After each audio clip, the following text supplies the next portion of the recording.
स्वागत है आप सभी का। मैं हूं गीतू चौहान। बुलेटिन की शुरुआत करते हैं इस बड़ी खबर के साथ। धार से बड़ी खबर, पानी निकासी वाली जगह पर मिट्टी का कटाव, पानी निकालने के लिए बनाई गई नहर में कटाव। डैम से तेजी से निकल रहा है पानी। मौके पर प्रशासन के अधिकारी अलर्ट। सभी गांवों में लगातार किया जा रहा है अनाउंसमेंट। सुरक्षा कारणों से सड़क मार्ग को बंद किया गया। धार से इस वक्त की बड़ी खबर आ रही है, पानी निकालने के लिए जो नहर बनाई गई थी उसमें कटाव हुआ है, जिसके चलते ज्यादा पानी इस वक्त डैम से निकलता हुआ दिखाई दे रहा है। पानी निकासी वाली जगह पर मिट्टी का कटाव हुआ है। ये तस्वीर आप देख रहे हैं, डैम से तेजी से निकल रहा है पानी। धार से ये बड़ी खबर, बहुत तेजी के साथ पानी का बहाव गांवों की तरफ बढ़ता हुआ। मौके पर प्रशासन के अधिकारी अलर्ट पर।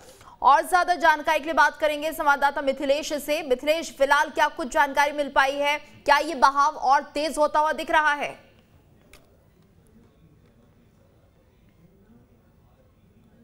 देखिए, जो बहाव है वो बहाव तो बढ़ता ही जा रहा है। बहाव का स्तर भी तेज़ होता ही जा रहा है। लेकिन प्रशासन के मंत्रियों का दावा है, एडमिनिस्ट्रेशन का भी दावा है कि 5-6 घंटे तक ये स्थिति रहेंगी। 6 घंटे के बाद में सब कुछ अंडर कंट्रोल रहेगा। बस शर्त है कि इस बीच में बरसात नहीं होना चाहिए। सब कुछ निर्भर करता है मौसम पर। अगर बरसात नहीं होती है तो जिस तरीके से पानी का फ्लो है, 6 घंटे तक पानी का फ्लो ऐसी रहेगा। 6 घंटे के बाद में स्थितियाँ पहले से काफ़ी बेहतर हो जाएंगी। तो बोले देखिए, इसी चीज़ का इंतज़ार था कि टनल बना के हम पानी लेके नीचे जाएँ। हम धीरे धीरे पानी नीचे उतारने वाले थे, लेकिन एक मिट्टी के कटाव के साथ में बहाव तेज़ हो जाती है। जैसे ही डैम का एक हिस्सा है, मिट्टी का बड़ा हिस्सा उसके साथ बहता है, तो फोर्स भी तेज़ हो जाती है। तो इसलिए अब पानी का रौद्र रूप भी देखने को मिल रहा है। जल प्रलय जैसी स्थिति जो है वो देखने को मिल रही है। लेकिन देखिए, सबसे अच्छी बात है कि कोई भी जनहानि जैसी संभावनाएं नहीं है, क्योंकि गाँव को पहले खाली करा लिया गया था। सर्चिंग अभियान लगातार चलाए जा रहे थे कि गाँव के अंदर कोई भी मौजूद नहीं रहे। अभी भी प्रशासनिक अमला गाँव के अंदर मौजूद है। मवेशियों को भी हटाया जा रहा है। घर के आसपास जो पुलिसकर्मी है, लोगों को देख रहे हैं, समझाइश दे रहे हैं कि अगर अभी भी आप गांव के अंदर हैं तो आप हट जाइए। लगातार लाउड स्पीकर के माध्यम से समझाइश दी जा रही है कि पानी का स्तर बढ़ता हुआ है। गांव को छोड़कर आपके लिए जो शेल्टर हाउस बनाए गए, आप वहां पे रुकिए, आपकी व्यवस्थाएं की जाएंगी। अब प्रशासन को जो अपनी व्यवस्थाएं उसको और बेहतर करने की आवश्यकता है, क्योंकि ग्रामीणों का कहना है कि शेल्टर हाउस में उन्हें रोक दिया गया है। न उनके लिए खाने पीने की व्यवस्था है, न उन्हें पानी मिल रही, न उन्हें खाना मिल रहा है। काफ़ी परेशानियों को उन्हें दिक्कतों का सामना करना पड़ रहा है, परेशानियों का सामना करना पड़ रहा है। तो अब प्रशासनिक जो अधिकारी हैं उन्हें इन व्यवस्थाओं को दुरुस्त करना चाहिए, क्योंकि अब रात में ग्रामीण जो हैं अपने घर नहीं लौट सकते, और ये आने वाला वक्त ही बताएगा कि वो अपने घर कब लौट पाएंगे, क्योंकि पानी का जो स्तर है वो बढ़ता ही जा रहा है। अब मौसम विभाग ने अलर्ट जारी कर दिया है कि 15 तारीख को पानी गिरने की संभावना है, वो भी अति वर्षा की संभावनाएं हैं। उसके पहले जिस तरीके से डैम का एक हिस्सा पानी के साथ बह जाता है और लगातार पानी का जो बहाव है नीचे के स्तर पर बढ़ता ही जा रहा है, तो तमाम ये सब चीज़ें हैं जो प्रशासन की लिए मुश्किलें बढ़ा रहे हैं। लेकिन राहत की बात है कि एनडीआरएफ टीम यही है, एसडीआरएफ की टीम है, सेना है, हेलीकॉप्टर है, रेस्क्यू के लिए तमाम प्रशासनिक अमला है। तो इस वक्त हम ये कह सकते हैं कि मंत्रियों के साथ में पूरा प्रशासनिक अमला ज़मीन पर मौजूद है। तो ज़मीनी स्तर पर कोई भी दिक्कतें होती हैं या कोई भी ऐसी स्थिति बनती है तो उससे निपटने के लिए प्रशासन तैयार नज़र आ रहा है, एक्शन मोड में नज़र आ रहा है। लगातार सीएम खुद मॉनिटरिंग कर रहे हैं, पल पल की वो जानकारी रख रहे हैं कि भाई अब तक वहाँ पर क्या हुआ। लेकिन अब राहत के बीच में ये है कि पानी का जो जल स्तर है जिस तरीके से बढ़ रहा है, क्या वो सिर्फ कारम नदी तक ही सीमित रहेगा या कारम नदी आसपास जो मकान बने हुए हैं, जो खेत खलिहान है, क्या उसे भी डैमेज करते हुए आगे जाएगी, ये देखने वाली बात होगी। फिलहाल अभी 3 से 4 ऐसे गांव हैं जहां से जानकारी सामने आ रही है कि कारम डैम के आसपास जो खेत खलिहान है या बहुत नज़दीक नदी के घर बने हुए हैं, वहां पे कुछ पानी भरते हुए सामने आ रही है, ऐसी तस्वीर सामने आ रही है। लेकिन मुख्य अगर गाँव की बात की जाए, गाँव के अंदर अभी पानी भरने वाली ऐसी स्थिति नहीं देखने को मिल रही है। अभी जो पानी का फ्लो है वो कारम नदी के साथ ही बहता हुआ नजर आ रहा है। अब पानी का फ्लो अब कारम नदी से करीब नीचे होते हुए 20 किलोमीटर तक चला गया है। अब पहले आगरा बॉम्बे रोड को सील कर दिया गया था, बंद कर दिया गया था सुरक्षा के दृष्टिकोण से, लेकिन जैसे जैसे अब जो पानी है ब्रिज के स्तर में कहाँ तक पहुँचा है, ब्रिज के आसपास है या नीचे है, सब चीज़ को देखते हुए जहाँ पे लग रहा है कि पानी का स्तर बहुत नीचे है, वहाँ से आवागमन भी शुरू करने का कवायद शुरू कर दी जा रही है। तो इस वक्त धार, खरगोन, बदनावर, जहाँ आसपास के जो भी अधिकारी हैं, सभी अधिकारी इस वक्त धार के कारम डैम पे मौजूद हैं। पूरा प्रशासनिक अमला युद्ध स्तर पे काम कर रहा है। अब आने वाला जो समय है 8 से 10 घंटा वो बताएगा कि परिस्थितियाँ आने वाले समय में कैसी रहने वाली हैं। फिलहाल अभी की जो परिस्थितियाँ हैं वो अंडर कंट्रोल सिचुएशन में नज़र आ रही हैं अगर ग्रामीण क्षेत्रों की बात की जाए, क्योंकि सबसे बड़ी समस्या ये थी कि ग्रामीण के कुछ लोग पानी के बीच में फंसे नहीं, जनहानि जैसी समस्या ना हो, तो उन्हें तो पहले ही हटा लिया गया था। अब नया चैलेंज है कि ये जो पानी है उसे कितना तेज़ी से नीचे ले जाते हैं, उस पानी का फ्लो जो है कितना तेज़ी से महेश्वर नर्मदा नदी के लिए कनेक्ट होता है। तो ये सब चीज़ें आने वाले समय के लिए देखी जाएगी कि क्या तस्वीर बनती है। लेकिन अब वेट एंड वॉच वाली स्थिति है। 6 से 8 घंटे सभी प्रशासनिक अधिकारी, मंत्री सभी इंतजार में बैठे कि 8 घंटे बाद में क्या तस्वीर रहती है। तो अब 8 घंटे बाद ही सब कुछ क्लियर हो पाएगा। लेकिन डैम का जो बहाव है, डैम के पानी का जो रफ्तार है, वो अपने साथ बात पे कुछ न कुछ हिस्सा बहा के जरूर लेके जा रहा है, जो प्रशासन के लिए बड़ी चिंता है। बिल्कुल मिथिलेश, और जिस तरह से कहा जा रहा है कि 7 से 8 घंटे के बाद स्थिति बेहतर हो जाएगी, लेकिन शायद उतनी बेहतर नहीं हो पाएगी कि लोग वापस अपने घरों तक जा सके। अब व्यवस्था की जरूरत है, क्योंकि वो कैसे रहेंगे, कैसे खाएंगे पिएंगे, और ये 1-2 दिन की बात नहीं है, काफी लंबा समय अब इसमें लगने वाला है। हाँ जी, बिल्कुल। ये सबसे बड़ी चुनौती प्रशासन के लिए ही है कि वो व्यवस्थाएं कम समय में कैसे दुरुस्त कर पाते हैं। क्योंकि आज जब भी हम दिन में ग्रामीण लोगों से मिले, उनका यही कहना था, सरकार के प्रति उन्होंने नाराजगी जाहिर किया, प्रशासन के प्रति उन्होंने नाराजगी जाहिर किया कि अचानक से आके उन्होंने हमें कह दिया कि आप अपने मकान को छोड़े और जहाँ हम कह रहे हैं, जहाँ आपके लिए शेल्टर बनाया गया, आप वहाँ चल के रहिए। बोले हम तो वहाँ पे पहुंचे, समय पे खाना नहीं मिला, समय पे पानी नहीं मिला, सोने के लिए जगह प्रॉपर नहीं मिल पा रही। समस्याएं बहुत है मिथिलेश। एक बार फिर से आपसे और ज्यादा जानकारी लेंगे। फिलहाल एक बड़ी खबर आ रही है, खरगोन पहुंचा कारम का पानी, खरगोन के प्रभावित गांवों तक पहुंचा पानी, गांव के लोग सुरक्षित स्थानों पर पहुंचे। तो ये बड़ी खबर, खरगोन पहुंचा कारम का पानी, गांव के लोगों को सुरक्षित स्थानों पर पहुंचा दिया है। ये बड़ी खबर, खरगोन के प्रभावित गांवों तक पहुंचा है पानी। और ज्यादा जानकारी के लिए बात करेंगे संवाददाता वाहिद से। वाहिद, क्या जानकारी, कितने गाँव इससे प्रभावित हो रहे हैं? खरगोन जिले के 6 गांव प्रभावित हो रहे हैं, जो महेश्वर और धामनोद तहसील के अंतर्गत आते हैं। धामनोद एरिया में जो गांव है, 3 गांव, वो धार जिले में आते हैं। उसके बाद जो महेश्वर खरगोन जिले के गांव है, तो खरगोन जिले के जो गांव है, वहाँ के लोगों को अभी सुरक्षित स्थानों पर तो पहुंचा दिया गया। फिलहाल एनडीआरएफ की टीम और जो दल है वो अभी तलाशी कर रहे हैं, कोई बचा तो नहीं, कहीं ना कहीं जनहानि ना हो। प्रशासन की सबसे बड़ी चिंता यही है। बिल्कुल वाहिद, और ऐसे में जिस तरह से हम ये तस्वीरें देख रहे हैं, वाकई रौद्र रूप यहाँ पर नदी का दिख रहा है। और बड़ा सवाल ये भी है कि यहाँ पर जो लोग थे, अब उनकी व्यवस्था किस तरह से सरकार कर रही है, प्रशासन कर रहा है, क्या जानकारी इसको लेकर? जी, जब बता दें कि जब से कारम डैम को हुआ है, तब से खरगोन जिला प्रशासन के जो आला अधिकारी मौके मौजूद है।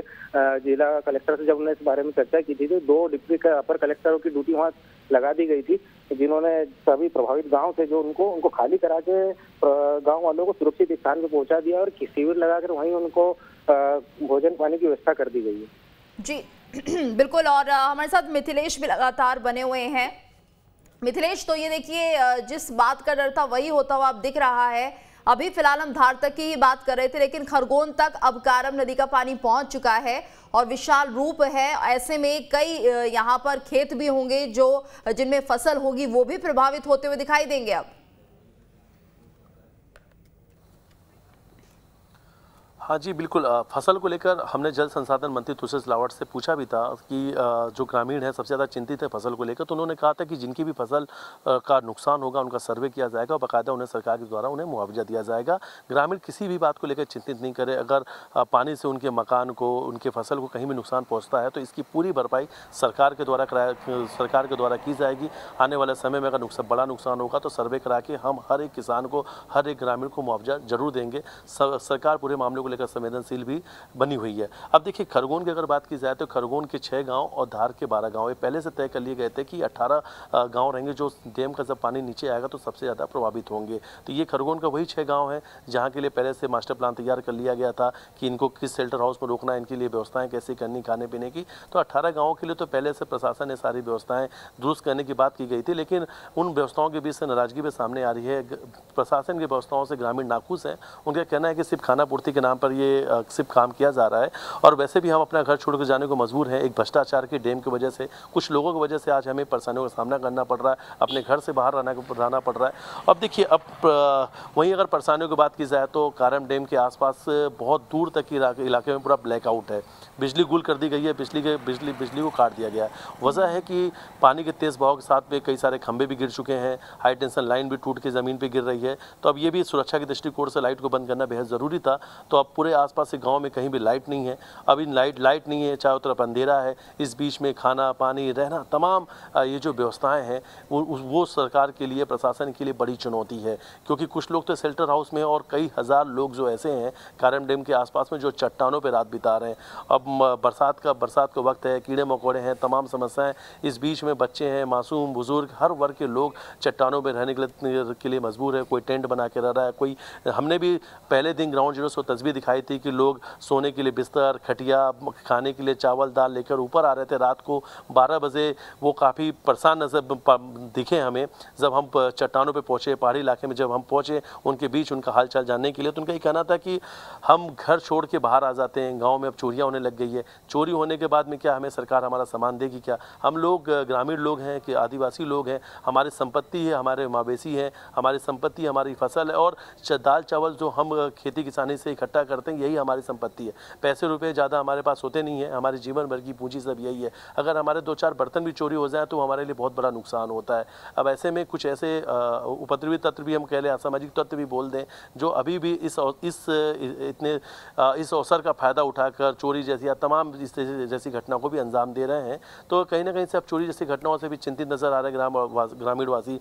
तो अब बहुत सारी समस्याएं देखिए, अब तो समस्याएं और बढ़ती भी दिख रही हैं क्योंकि पानी का जो स्तर है वो बढ़ गया है, नीचे पानी जा रहा है। तो जब तक पानी का लेवल कम नहीं होगा आप अपने घरों पे नहीं लौट सकते हैं। जब तक बांध की तरफ से ये नहीं कहा जा सकता है कि एक्सपर्ट की तरफ से कि बांध का पूरा मैक्सिमम हिस्सा टूट चुका है, अब नहीं बहेगा, तो तमाम चीज़ें हैं। अब देखिए आने वाले समय में पानी का स्तर कब घटता है, कब प्रशासन कहता है कि आप अपने घर लौट पाएंगे। और प्रशासन की मुश्किलें ये भी हैं कि जिस तरीके से डैम का हिस्सा लगातार टूटता जा रहा है, अगर वह यूं ही टूटता रहेगा तो पानी का स्तर कम होने के बजाय बढ़ता जाएगा।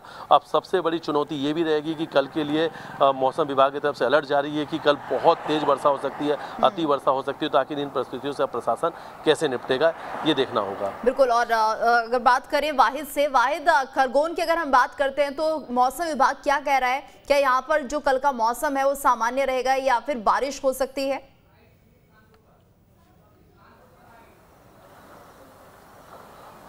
देखिए मौसम विभाग की तरफ से तो 15 तारीख के लिए, 15 अगस्त के लिए पहले से अलर्ट जारी किया गया था कि 15 अगस्त को इस पूरे इलाके में हैवी वर्षा हो सकती है, अति वर्षा हो सकती है, जिसको लेकर प्रशासन ने पहले ही दिशा निर्देश दे रखे हैं और प्रशासन पहले से ही अलर्ट पर है। अब वही है कि देखिए वेट एंड वॉच वाली स्थिति है कि आगामी 6 से 8 घंटे में देखना है कि पानी के स्तर क्या रहता है। क्या पानी का स्तर अगर कम हो जाता है तो ये संतोषजनक चीज़ें होंगी। थोड़ा सा रिलैक्स मोड में एडमिनिस्ट्रेशन भी जा सकता है, मंत्री मिनिस्टर भी थोड़ा सा राहत जरूर महसूस करेंगे, क्योंकि जैसा उन्हें उम्मीद थी कि हम टनल से पानी लेके जाएंगे। और ये उम्मीद जो थी पहले ऐसा था कि 48 घंटे के अंदर हम पानी नीचे धीरे धीरे लेके जाएंगे और इससे ना कोई समस्या होंगी और पानी भी धीरे धीरे निकल जाएगा। लेकिन उस टनल के बीच में जब मिट्टी का एक पूरा कटाव हो जाता है, कट हो जाता है और फिर तेजी से पानी का बहाव नीचे आ जाता है, एक रुद्र रूप देखने को मिलता है। अब वो नाराजगी भी है, ग्रामीण लोग भी वहाँ पे पहुँच रहे हैं, प्रशासन के सामने कह रहे हैं कि अगर इतना ही तेज बहाव करना था या मिट्टी कितना बड़ा हिस्सा टूट के पानी निकलना था तो इसको पहले ही आप कट कर देते। 3 दिनों से लगातार टनल बनाए जा रहे हैं, बड़ी बड़ी मशीनें निकाले जा रही हैं, एक्सपर्ट को बुलाया जा रहे हैं कि हम छोटे लेवल से पानी लेके जाएंगे, फिर हम थोड़ा सा लेवल को और बढ़ाएंगे, बढ़ाने के लिए थोड़ी सी खुदाई और करेंगे। लेकिन जिस तरीके से पानी का बहाव एक बाढ़ जैसी स्थिति बन रही है तो ये बहुत पहले भी कर सकते थे, 3 दिन पहले करते तो शायद इन 3 दिनों में पानी का स्तर कम हो जाता, हम अपने घर की तरफ लौट सकते थे। तो वहीं प्रशासन का कहना है कि एक साथ ऐसी चीज़ें नहीं की जा सकती हैं, अनएक्सपेक्टेड चीज़ें होती हैं। जो टेक्निकल आधार था उस आधार पर पहले हमने रास्ता बनाया, पहला रूट हमने बनाया, वो सक्सेस नहीं हुआ, चट्टान मिली, फिर हमने पहले रूट बनाया, उससे हम पानी निकाल रहे थे। दोपहर तक पानी 12-2 बजे तक निकल भी रहा था प्रॉपर। थोड़ा सा हमने पानी को तेज़ निकालने का प्रयास किया, जिसके बाद से एक मिट्टी का कट होता है और वो तेज़ बहाव के साथ पानी अब नीचे आ जाता है। चलिए अब देखिए पानी तो नीचे आ चुका है, गाँव को एहतियाती तौर पर पहले ही खाली करा लिया गया था। अब जो बड़ी खतरा है वो कहीं ना कहीं से मैं तो ये कह सकता हूँ कि बड़ा खतरा टला भी है, क्योंकि अगर पानी का स्तर नीचे पहुँच चुका है और ग्रामीण वहाँ पर मौजूद नहीं है तो पानी कारम डैम से होता हुआ नीचे जा रहा है। लेकिन बस आने वाले खतरे की घंटी यही है कि पानी नहीं गिरना चाहिए। अगर पानी बहुत तेज़ गिरता है, बात का टुकड़ा ऐसे ही पानी साथ बता हुआ रहेगा तो समस्याएं बनी रहेगी और ये मुश्किलें फिर 2 या 4 दिन के लिए और बढ़ सकती हैं। तो अभी ग्रामीण तो पिछले 3 दिन से काफ़ी परेशान है। अब आने वाले समय में देखते हैं कि परिस्थितियां कितने घंटों में बदल पाती हैं। जी बिल्कुल मिथिलेश, और यहाँ पर ये भी हमने देखा कि किस तरह से लोग अपनी जान बचाने के लिए जंगलों की तरफ चले गए, पहाड़ की तरफ चले गए कि शायद इस भयावह तस्वीरों से वो बच पाएं, इस तरह का जो रौद्र रूप नदी ने लिया है उससे वो बच पाएं। बच तो गए हैं, लेकिन अब जब जंगल की तरफ पहुंचे हैं तो वहां पर कोई सुविधा नहीं है। देखिए, पानी से तो हमने अपने आप को बचा के सुरक्षित स्थान पे पहुंचा दिया है। अब परिवार में छोटे बच्चे हैं, परिवार की महिलाएं हैं, बुजुर्ग हैं, सभी लोग हैं। देखिए, अब अगर आपको पानी चाहिए तो आप अपने गांव की तरफ नहीं जा सकते हैं, क्योंकि गांव को पूरी तरीके से सील कर दिया गया है।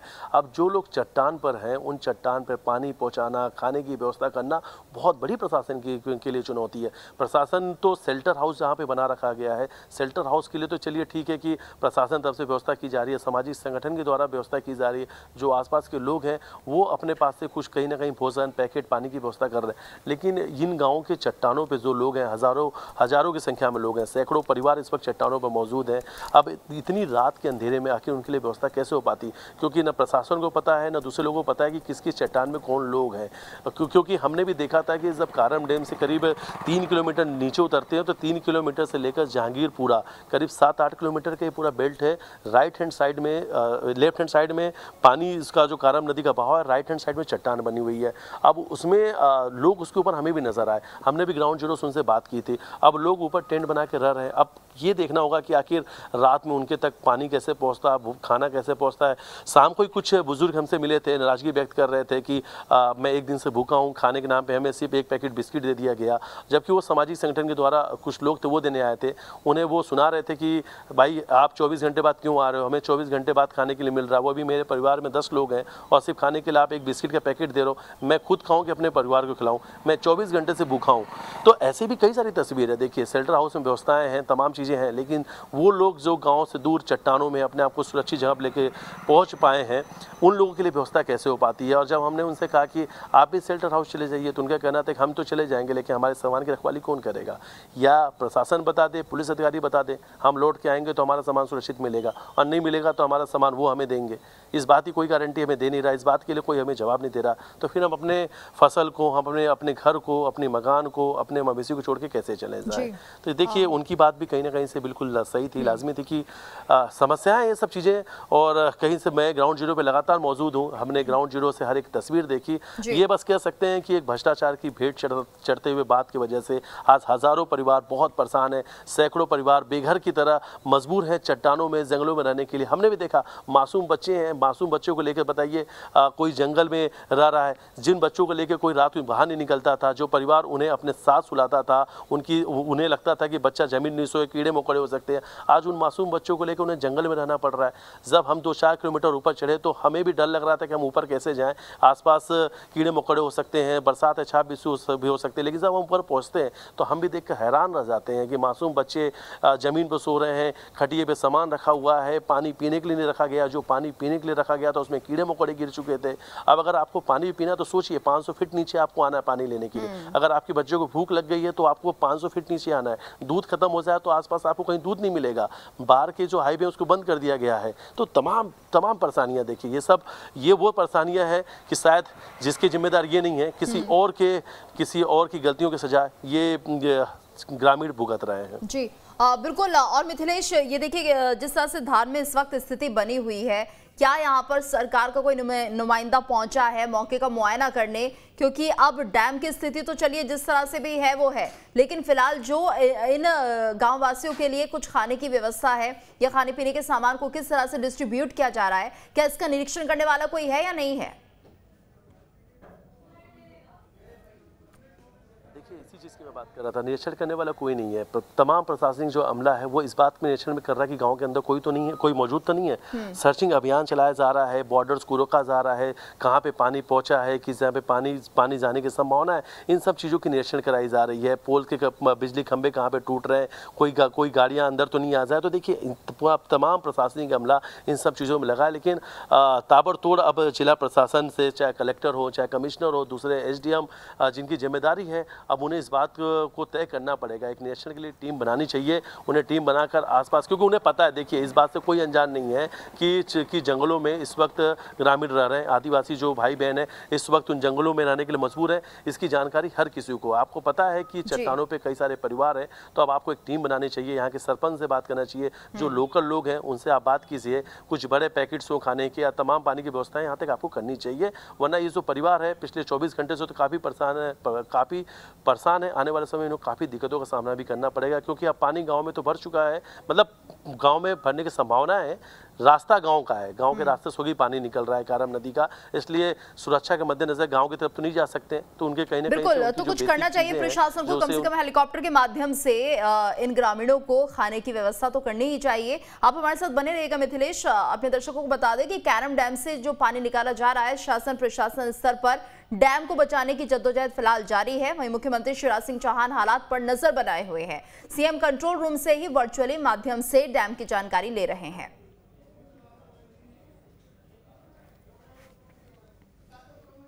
कारम डैम से पानी निकालने के लिए जो बाईपास चैनल हमने बनाई थी, उसमें पानी बहुत तेजी से बढ़ रहा है, उसकी गति लगातार तेज होती जा रही है, निकलने वाली मात्रा तेजी से बढ़ रही है और आने वाले समय में लगातार हम ये महसूस कर रहे हैं कि पानी निकलने की मात्रा बहुत ज्यादा बढ़ेगी और इसलिए धार और खरगोन जिले के प्रभावित गांव के सभी बहनों और भाइयों से मैं आग्रह कर रहा हूं कि कृपया करके कोई गांव में ना आए, अपने आप को सुरक्षित रखें। इस समय गांव में आना खतरे से खाली नहीं है। बिल्कुल, और सीएम जिस तरह से कह रहे हैं कि इस वक्त गांव में आना खतरे से खाली नहीं है मिथिलेश, यहां पर लेकिन गांव के बाहर रहने में भी अब खतरा लगातार बढ़ता जा रहा है, उस खतरे को भी देखना चाहिए। हाँ जी बिल्कुल, गांव में जाना खतरे से खाली नहीं है और गांव के बाहर भी रहना खतरे से कम नहीं है, क्योंकि अगर आप चट्टानों पर हैं, आप जंगल के अंदर हैं, तो बरसात का मौसम है, कीड़े मकोड़े हैं, तमाम समस्याएं हैं, जंगली जानवर हैं।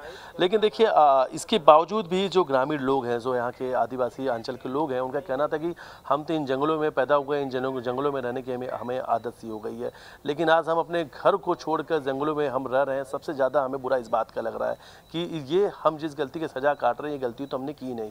हम तो शुरू से कह रहे थे कि भ्रष्टाचार हो रहा है, डैम पे जो मटेरियल यूज़ किया जा रहा है वो बेहतर नहीं है, प्रमाण दिए गए, साक्ष्य दिए गए, फिर भी कार्रवाई नहीं हुई। हम मिट्टी से जुड़े हुए लोग हैं, मिट्टी को बेहतर पहचानते हैं कि अगर मिट्टी से डैम बनाना है तो मिट्टी को सूखने के लिए कितना वक्त देना है, मिट्टी का यूज़ कैसे करना है। और आज वही है, आज वही दुर्दशा हुई। हमने बहुत पहले चेताया था कि आप इस पर कार्रवाई करो, इसे रोको, लेकिन तब नहीं समझे और आज हालत ऐसी है कि यार हमारे ही शहर से, हमारे ही गाँव से, हमारी गली मोहल्ले से हमें बाहर निकाला जा रहा है।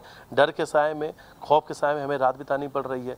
अब देखिए तकलीफ वही है, बार बार मैं भी ग्राउंड जीरो में मौजूद हूँ, हमने भी देखा है कि अगर हमें ही प्यास लगती है तो हमें पानी पीने के लिए कारम डैम से करीब 12-13 किलोमीटर दूर जाना पड़ता है। और हालात तो वैसे थे कि हम 12-13 किलोमीटर दूर जा रहे थे तो हमें पानी का एक बोतल नहीं मिल रहा था, क्योंकि पानी के बोतल भी बिक चुका है। अब पानी के बोतल भी वहाँ आसपास दुकानों में खत्म हो चुके हैं। आसपास कहीं नलकूप नहीं है, कहीं भी हमें ऐसी कई नलकूप चीज़ें नहीं दिखी, कहीं हमें पानी पीने की कहीं ऐसी व्यवस्था नहीं दिखी कि हमें पानी मिल जाए। तो हम समझ सकते हैं इस चीज़ को कि परिस्थितियाँ कितनी विकराल हैं, परिस्थितियाँ कितनी विकट हैं और संकट कितना बड़ा है। अब खाने की रही बात है कि अंधेरा हो चुका है, जब आप नीचे जाएंगे तो पानी है, जैसा अभी सीएम ने भी कहा कि लगातार पानी का स्तर बढ़ रहा है, गाँव की तरफ नहीं जाए। तो हम गाँव तो नहीं जा सकते हैं, हमारी जरूरत की चीज़ें वहीं रखी हुई हैं। अब हम जंगल पे हैं, जंगल में हम अपने साथ क्या लेके जा सकते हैं? 500 फीट ऊपर चढ़ना है, कोई खटिया लेके जाता है, कोई रजाई लेके जाता है, उनके परिवार के जो लोग हैं 1-2 पानी के बर्तन ले जाएंगे, खाने पीने के थोड़ा बहुत सामान ले जाएंगे। अब ऊपर आप खाना तभी तो बना पाएंगे जब आपकी चीज़ें आपके पास में होंगे। अब इनमें इनका कहना यह था कि हम लोग रोज कमाने और खाने वाले लोग हैं, जो किसान हैं वो मेहनत करते हैं, खेती करते हैं, फसल को एक बार इकट्ठा कर लेते हैं। बाकी जो दूसरे वर्ग के लोग हैं वो सुबह निकलते थे काम करने के लिए, रात को 200, 300, 400 रुपए कमा के आते थे, उसी से अपने घर बिल्कुल मिथिलेश, समस्याएं बहुत ज्यादा है और लगातार हम इस खबर पर बने हुए हैं। यहाँ पर एक छोटे से ब्रेक के लिए हम रुक रहे हैं, जल्द हाजिर होते हैं।